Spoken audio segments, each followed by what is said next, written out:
नमस्कार. श्री स्वामी समर्थ.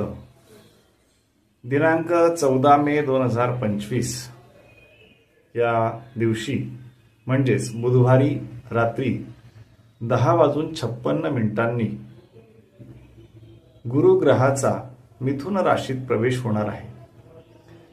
या गुरु ग्रहाचे राशी परिवर्तन एकूण मेष ते मीन राशीपर्यंतच्या सर्व 12ही राशींना कशा प्रकारे मिळणार आहे, त्यांना गुरुबल कशा प्रकारचे लाभणार आहे, हे आज आपण याच्या माध्यमातून जाणून घेणार आहोत.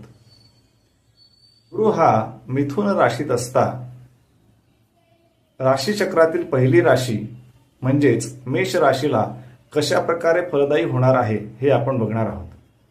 ज्या जातकांची जन्मराशी मेष आहे, या मेष राशीच्या जातकांत 14 मे पासून तिसरा गुरु सुरू होणार आहे. मेष राशीचा स्वामी मंगळ असून या राशीचं तत्व जे आहे ते अग्नितत्व आहे.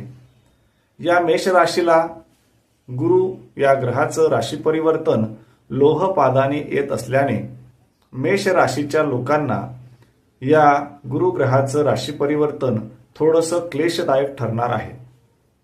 त्याचबरोबर आर्थिक चणचण भासू शकते, आरोग्यविषयक समस्या जाणवू शकतात. थोडक्यात आपण जेवढे परिश्रम करू, कष्ट करू, त्याचं शुभफल आपल्याला नक्कीच प्राप्त होईल. परिश्रमाशिवाय कुठलंही फळ आपल्याला प्राप्त होणार नाही. विचार करून मगच कृती करावी. अशा प्रकारे केलेली कृती आपल्याला अत्यंत फलदायी ठरू शकते.